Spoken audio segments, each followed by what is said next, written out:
Hello everyone, this is Alex, and today we are orchestrating melodies.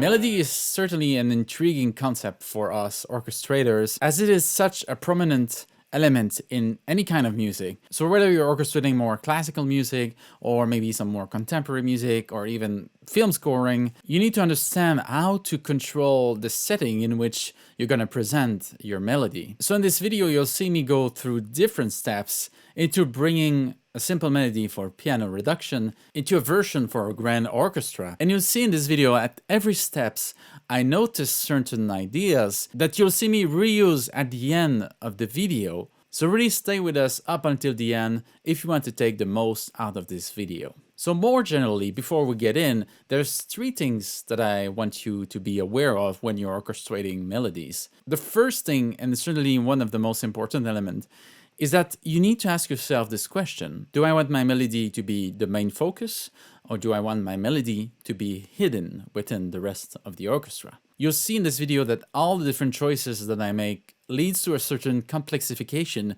of the orchestration, in which the melody is becoming less and less the focus. But right at the end, I give you another option where I bring back the melody at the forefront. So know that you have all these possibilities, and you need to decide what's right for your music at any time during your piece. Now, the second element that I want you to be aware of is the register of the melody. So generally, what instruments will be the best for your melody?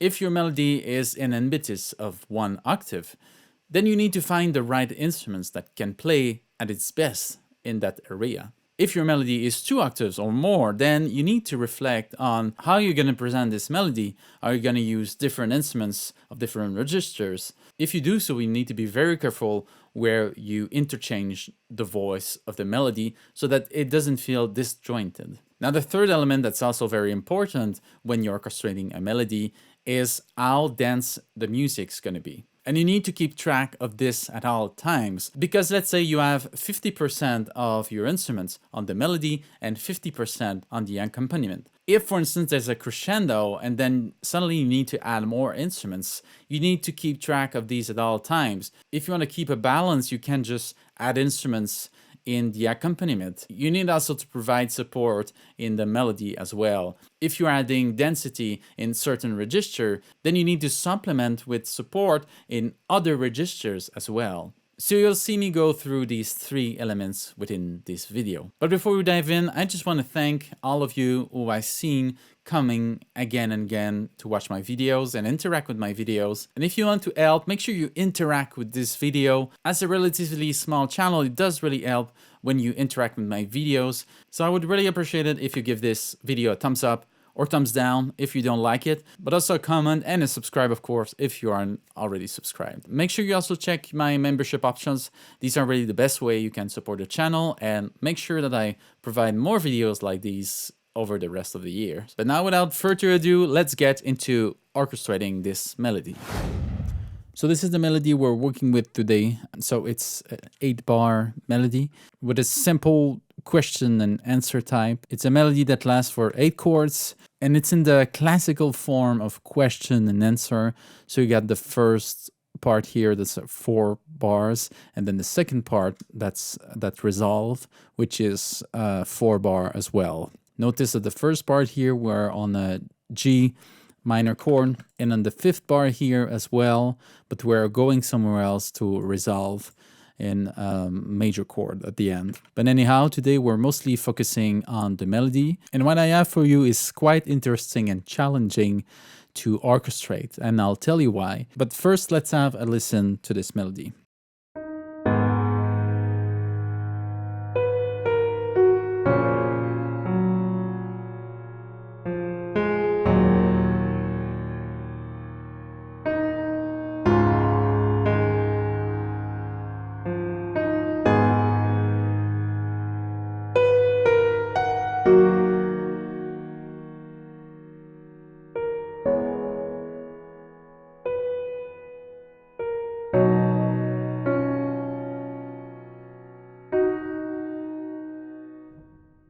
So a quite intricate and complex melody. We have these little parts here, these counter melodies that are in between the lines. So these ones are actually responding to this melody. When the melody here doesn't do much, then this part starts moving to create a little bit of dynamism and interaction with the more static part that is the chord progression. So this is something to consider. At first, this part was just whole notes like this, but I thought it would be nice to have a little bit of movement in here. So I added this, but once you add one, you need to add another one somewhere else. So I decided to add it here. And this little movement could be repeated 2 bars later, but here's the climax of the melody. So I wanted to give us a little rest so we can focus on the intensity of this chord and the surprise that this chord brings, since we expect to have the same chord progression that we have at first. So G sharp minor to A sharp minor, but then when it comes again, we have again G sharp minor, but it goes instead to D sharp minor. So that's the idea behind this climax, is that we realize the melody brings us somewhere else. And also the melody here, the highest note of the melody is the F sharp here. So it's right before that. So it's really brings us this high moment here. And we have a big jump of an octave. So this is very expressive. And an octave interval like this can go up or can go down. It has a very different effect, but still very much expressive in both situations. So first, let's say why this melody will be hard to orchestrate. The register. So the lowest note is F sharp here, and the highest note is this F sharp 2 octaves higher. So it's a 2 octave melody. It's very, very expressive. There's not many instruments that can do this, considering the register that it is in. I purposely put this in G sharp minor because we have a problem here if we want to put this onto our first violins. So this is fine for the first violin. This is fine. This is fine. This is all fine. But once we go down here, the F sharp here, it just doesn't make it possible. So it's a very expressive register here for the violins. It's on the G string. But since we don't have access to the F sharp, maybe we need to consider another option. The other option would be viola.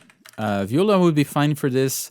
But since it's in the middle register of the viola here, I'm scared that we might not hear the full expressiveness of the instrument, but we do go down here onto the F sharp. So maybe all of this can be done on the lowest strings of the viola, but this is pretty high for the lowest string of the viola, which is a C. It's almost 2 octaves high on this string, so that it doesn't really work. But when it goes up here, it's certainly more interesting than the violins because this F sharp is on the highest string will be played on the highest string of the viola, and I'm not sure this would have been played like on the first string of the violin. So it's always something to consider when you're planning a melody, if it's going to be for which string.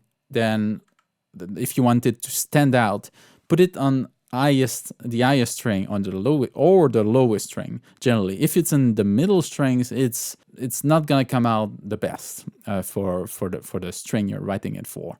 So what about the cello? The cello would be fine as well because it would be on its highest string. So up here it's totally fine on the highest string. Then we go down and then maybe change the string for 2 notes is fine, but then back again on the highest strings of the cello, the A string. But then up here, this is pretty high for the cello. And I have students who would be tempted to write this for the cello, but I can assure you this register for the cello is very unstable, and it's going to be surely very intense and it's very expressive. But once you get up here, it's very hard to get really the right pitches, because really just a little movement, a little change of position for the cello in this register will really take off the pitch. So I don't need a really good player, but even then, these are not like comfortable for your cellists, especially considering this is the highest point. You really want something solid here, and the pitch is really important when you're working with real performers. And even if you're writing for sample instruments, it's something you need to think about if you ever want to bring your music in the studio with real performers. So that's a problem. We don't have great instruments, especially in the strings. I always start thinking about the strings for these kinds of exercise, because the strings are going to be there at different points in the melody.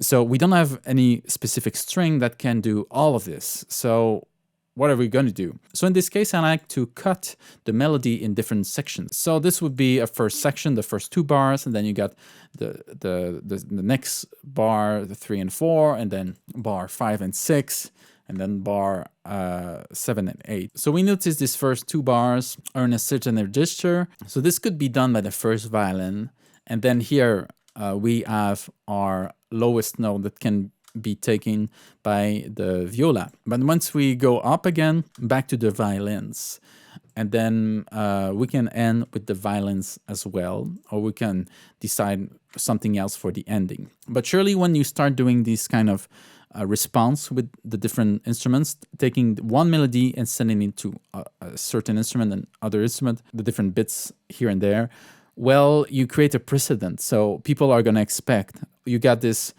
call, answer, call. If you don't answer again with either the same instrument or maybe with another instrument, another set of instruments to create a different effect, then it's not gonna work. If, for instance, this is violin, then this is viola, again violin, and again just keep playing with the violin.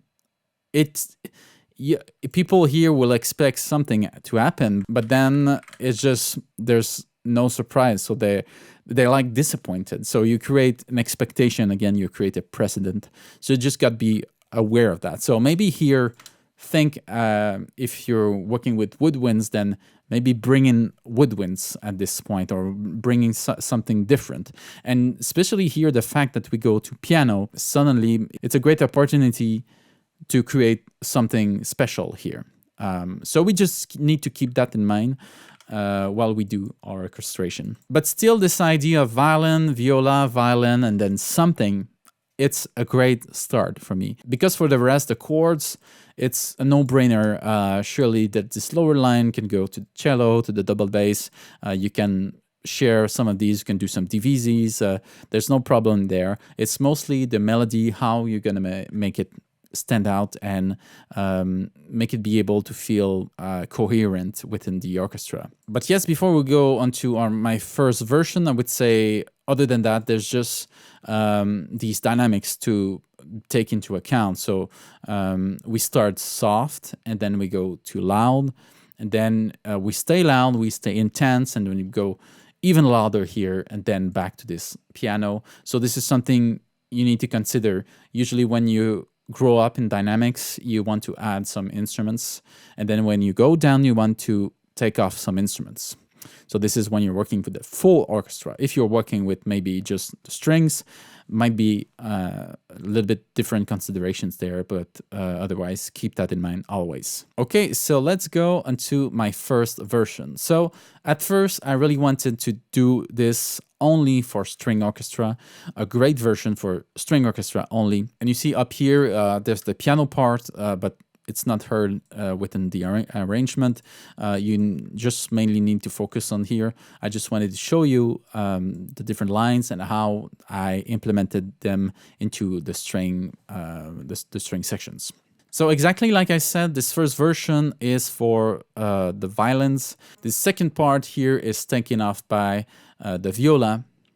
And then again, the strings here. And I decided to keep the violins up until the end, just because here, like I said, you create a precedent, but since you're working with just strings, there's not much for you to do here. So you can just say, well, they're just going to play the music and there's not going to be much of orchestration changes there if it's only for the string orchestra. Because it would never felt like right to send in the viola again, and then bring the violins down here. I really prefer to keep the general voicing of the instruments in the right place, especially for something that needs to feel homogenetic like this, something that's very classical as well. So you really want to have everybody in their comfortable register instead of like starting to play, sending the viola up here and then bringing the violins down. And consider that the violins are a lot more numbered, a lot more in number than the violas. So if you send the melody up here, it's going to sound still more distant. It's going to sound a lot more tense for the violas, but more distant. So it's not necessarily gonna work out like you think it's gonna be. So notice my violin 1 and 2 are playing the melody. They're just doubling this melody. I really want it to feel very strong here. So this is a great way, like if you can't have your violin 1 and 2 in octaves, which here it doesn't make sense to put them in octave. Maybe you could like send this all very high, but you don't always have to do violin 1 and 2 octaves doubling. It's an effect. It's like when you play on the piano a melody, and then when you play it like with octaves, you should try it, or on your guitar, or whatever instruments you have, or maybe if you play the clarinet, you can play it with a friend or something. It's not the same effect. It's not the same timbre. So now we focus more on this specific melody. It's strong and it's going to be standing out a lot. And that's what I wanted for this here. But yes, this first and second violin are playing together up until here. So here I wanted them to separate just because I wanted to take off the double bass here and just have something that a little bit less with the sub harmonics that the double bass provides, just for the ending that's in piano. So this was my only like orchestration possibilities for here to orchestrate the dynamics. And so yeah, here I'm separating these, and the first violin is finishing this melody up here. It finished with a more simple and quiet approach here. Otherwise, see that my lines here in the middle are moving a little bit. So I decided to add a little bit of movement here, just so that it's a little bit more string friendly. Like strings with long notes, it makes sense, but like they can move a little bit. And I thought it was more musical like this. Like the viola line is really starting to look interesting. So playing these notes and then playing the middle line here, and then taking off with this melody, and then this cello here taking off this middle line. So quite simple arrangement here. And I at first, this first step, I really didn't want to go too crazy, but don't worry, we'll add some stuff afterwards. So let's have a listen to this first version for string orchestra.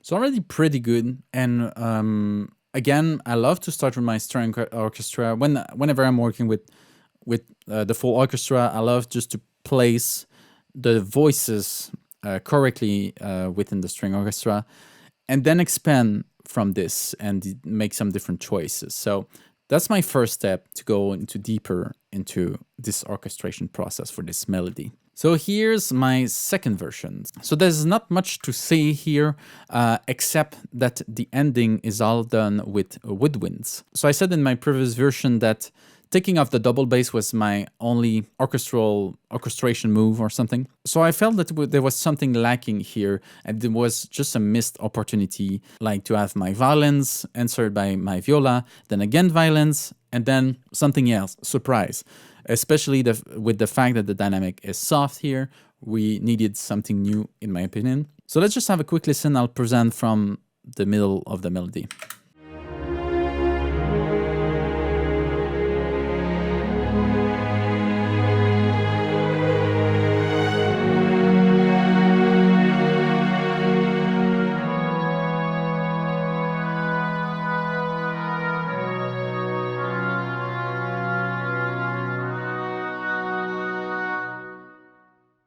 Interesting, right? We have a quite different shift of timbre suddenly, and the fact that these instruments didn't play before, then it really is a big surprise here. So within like a symphony or a bigger scale piece, this is a very effective tool here. So if you can see, I simply use the four different lines, voice lines, and assign them to these instruments. So we have the oboes doing the melody, we have the English horn doing the alto part, we have the clarinets doing the tenor part, and bass clarinet and bassoons doing the bass part. So I decided to double the bass line here just so that we get a strong foundation. And also a balance between, on one side, the double reeds, so the oboes and the bassoons, and on the other side, the clarinet. So we have 3 clarinets here, then 1, 2, 3, 4, 5 double reeds. So we have more double reeds here, certainly.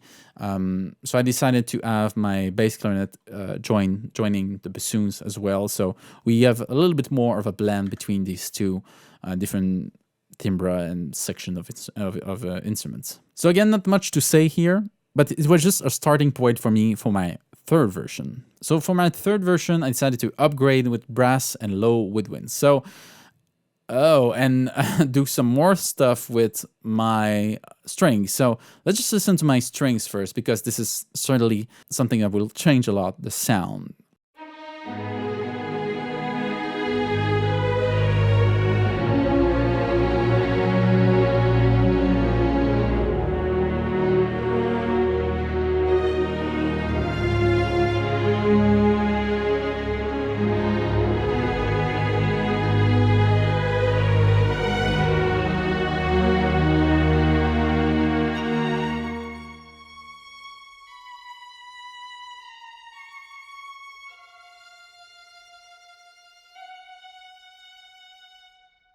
Okay, so the ending is just the high solo string, so already a big difference there. So if you go back to the full view of the score, you see I kept the ending that I had in my second version of my woodwinds is exactly the same, except the fact that I'm setting everything one octave up. So I needed my flutes for this. I thought that I needed my flutes, and it would create more contrast if I would send this ending part one octave higher for everyone. So this is something I did here. So I used my flutes for my highest voice instead of the oboes. The oboes are playing the alto line, the English horn are playing the tenor line, and simply the clarinets are playing the bass line. So it's a little bit more modest in that regard. But I wanted to add in the highest violin, so a solo violin at the end, so a little bit more intimate. I felt like I needed something more intimate here.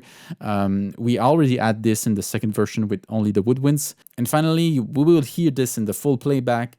The harp is here at the end, and it's playing in the original register. So the harp is doing these lower notes, except for the melody. Only at the end, the last 2 notes are playing the melody.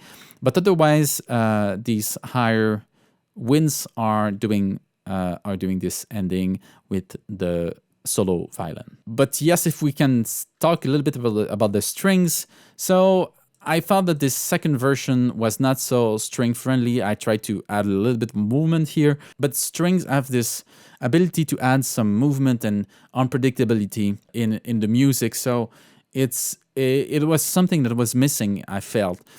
And I thought that my string could less have a role of like a foundation and more of a role of playing with the color and playing with the movement of the especially of the harmonic section in the lowest register. And I only have my double bass, which is doing the full line. But notice it's starting here, so not on the beginning. I'm starting it here. It's just an orchestration thing.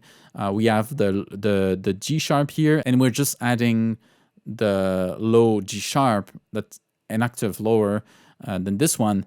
We're adding it afterwards to do the final build up for this forte here, and keeping it up until the end here.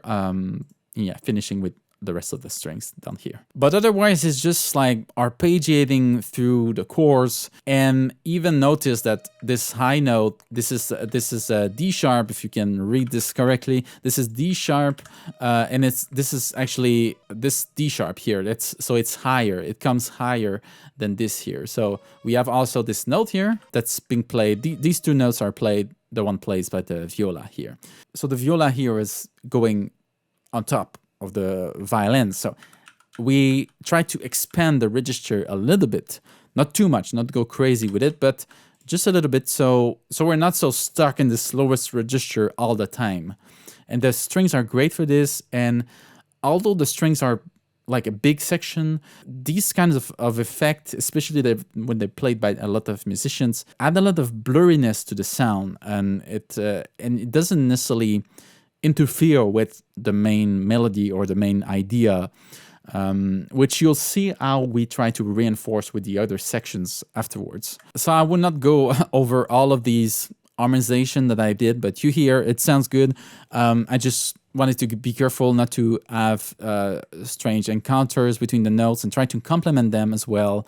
Try and have thirds and sixths moving together or moving in different times instead of just having fifths or fifths or fourths or something like this. Yeah, the interval choices when you do these kind of effects are very important. So if you're interested in studying a little bit more what I've done here, I suggest you join the channel as a member, and you can download the Sibelius file if you have Sibelius, but also the MIDI file and the PDF, so you can have a closer look at what I'm doing here in this score. But yeah, also notice that the main ideas, like the main melody, is still with my first violin here, and then my viola line here, and then my first violin again, picking it up here. So this kind of a foundation that what I had before, and I built on it, like I said. That's why I like to start with the string with a simple version and then expand into it. But now my melody, I'm scared we won't be able to hear it, so I decided to add a bunch of brass. So for these registers, it's a perfect example now to use the trumpet in complement with the trombone here. So the trombone is responding to this second part here, and it's a great register for the trombone. I'm also having the horn who's doubling some of these notes. And then for the final climax here, I'm adding all three trumpets for this last part here. Then my second trombones is doing the tenor line that I had in my cello originally. So the brasses are good to play these long notes. They're much more efficient in that regard. So we still have this long gesture that we add in this other version with only the strings, but we're using the brass here as the foundation, and we're using the string as a way to color our orchestration. Otherwise, bass trombone here and tuba are doing the bass line in octave, so doing what the double bass is doing. And since I was like progressively adding instruments, I thought, well, why not add the bass clarinet, bassoon, and contrabassoon to this low line here. So the more you get instruments, the more you add instruments, the more you need to balance the different parts. So the bass line is actually very important here. I had a teacher who's always said the bass is the guide. So you really need to take that into account when you're orchestrating. The bass line is always very important. It defines the chords that you're in, and you need to understand this as an orchestrator, go into music theory a little bit, and be able to analyze this and to understand, well, maybe I need to make sure this bass line stands out again against all of these different moving parts. So the bass clarinet and the bassoons are playing the same line as the bass trombone, and the contrabassoon is playing the same line as the tuba and the double bass, which makes a lot of sense. Notice that they are not playing on the last chord. This was all intended for a way for us to suddenly hear the highest register. So let's hear this full third version then.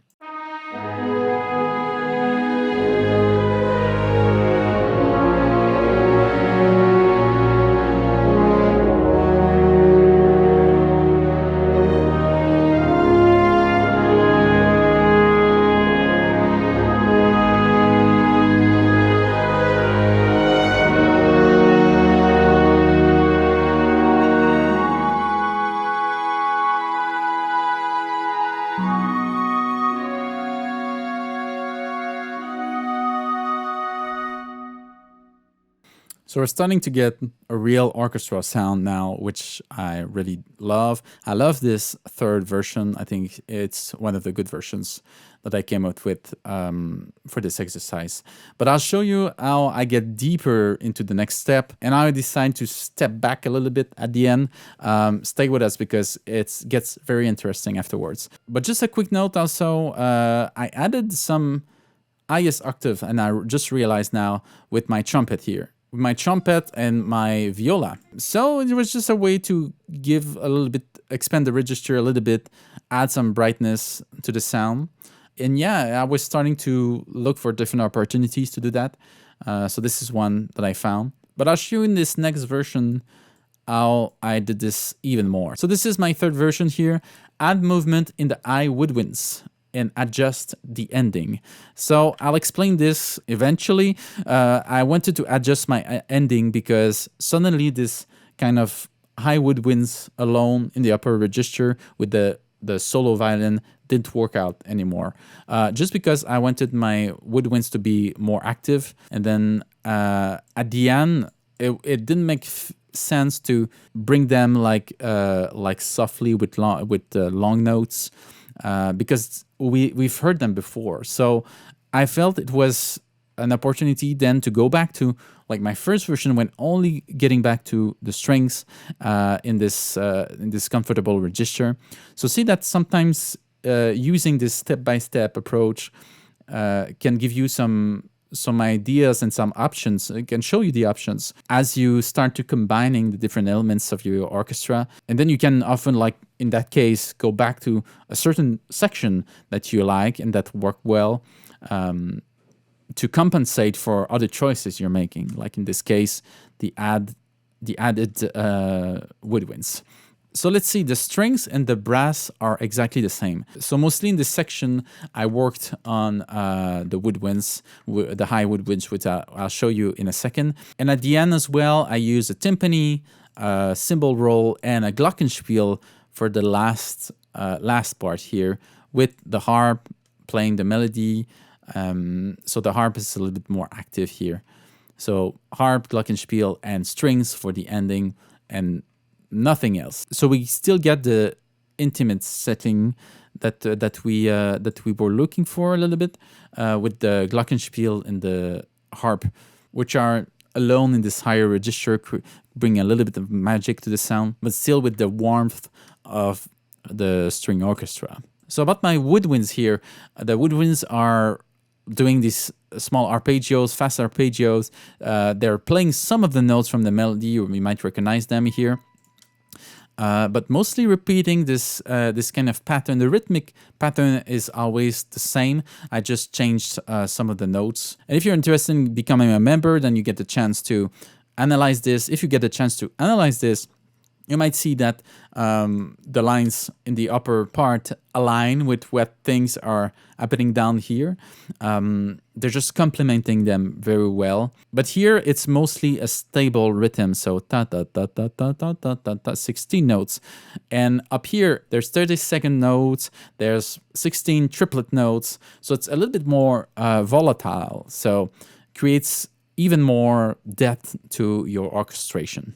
And something that I found out was very interesting was that I just realized, well, my melody is written for an English horn. The English horn is perfect for the whole melody. From the beginning to the end, it's the perfect register. And I was avoiding like the violin register. I was thinking, oh, this is going to be hard. I'm not going to make it easy on me.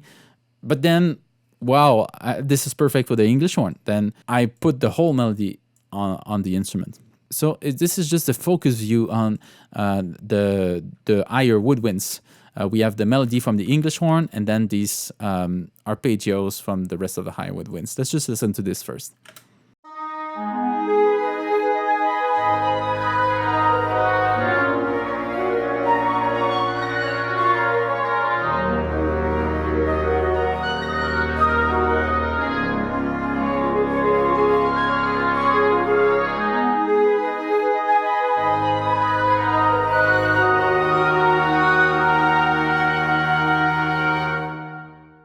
So a lot of unpredictability here added into the sound. And now let's see what it does with the whole orchestra. This is my most ambitious orchestration that I have in this exercise. So let's have a listen.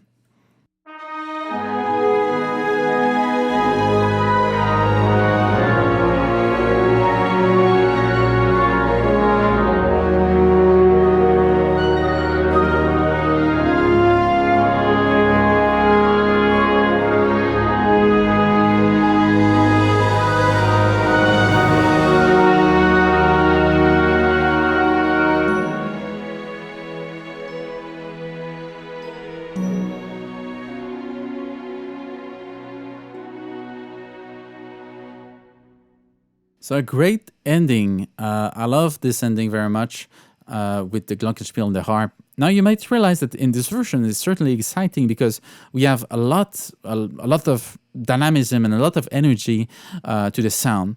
But that might not be something you're looking for if you're orchestrating a melody. It might be the wrong move to do something so crazy like this, because then the melody is quite hard to hear. And I often think that we orchestrators, we get excited with orchestration and we sometimes forget like what's important, in that case the melody, and what's the purpose of this. So if the purpose of this was for in a movie and I needed to have my melody being a focus, then maybe I would have made some different choices. Because now the choices I'm making are hiding my melody behind some textures. So this made me think that I might need to show you a simpler version, simpler orchestration. So simplify for a more intimate orchestration. And now I chose very carefully the instrument that I put. I didn't put everything there was or everything that was available. It's very important sometimes to just be very conservative, and like we often say, less can be a lot more. So my previous version did make me realize that the English horn was perfect for this melody, so I decided to have the English horn being my main character within this.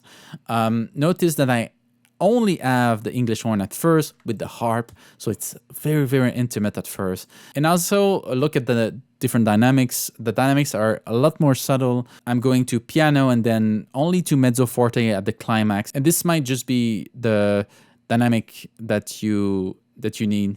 You might not need to have something so intense.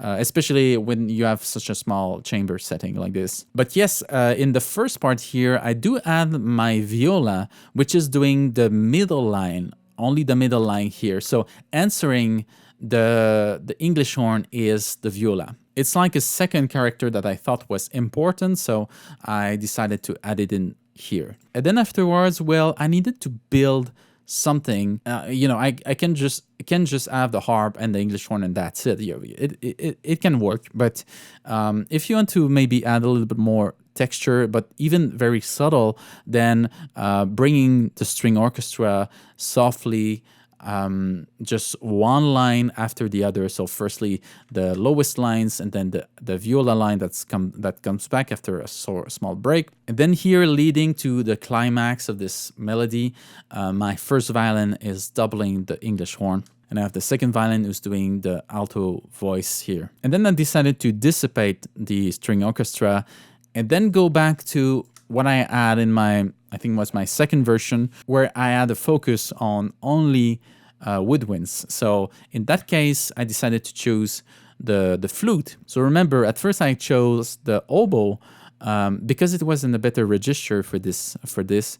But now, since we're such in a small and delicate orchestration, the flute is okay. It's great for this here. And I did decide to have two flutes play this line as opposed to these, which are played by first and second clarinets, and this one is just played by the one bass clarinet. And notice here at the end I don't have any oboe or any bassoons. This is just that we really get the soft sound of the flute and the clarinets, the single reeds instruments that pair very well together and that can play these very, very soft nuances. So let's have a listen to this final, more delicate version that I think can be much more appropriate for certain settings.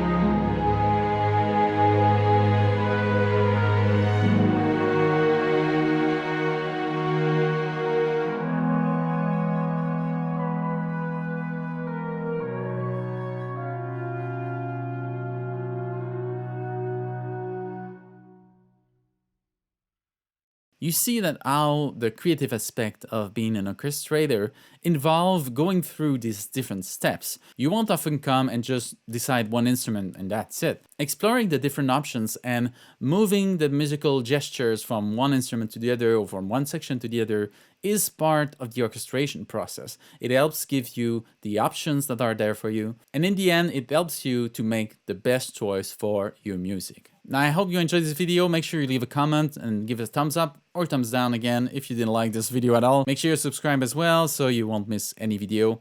Thank you for listening, and I'll see you in the next one. Bye-bye.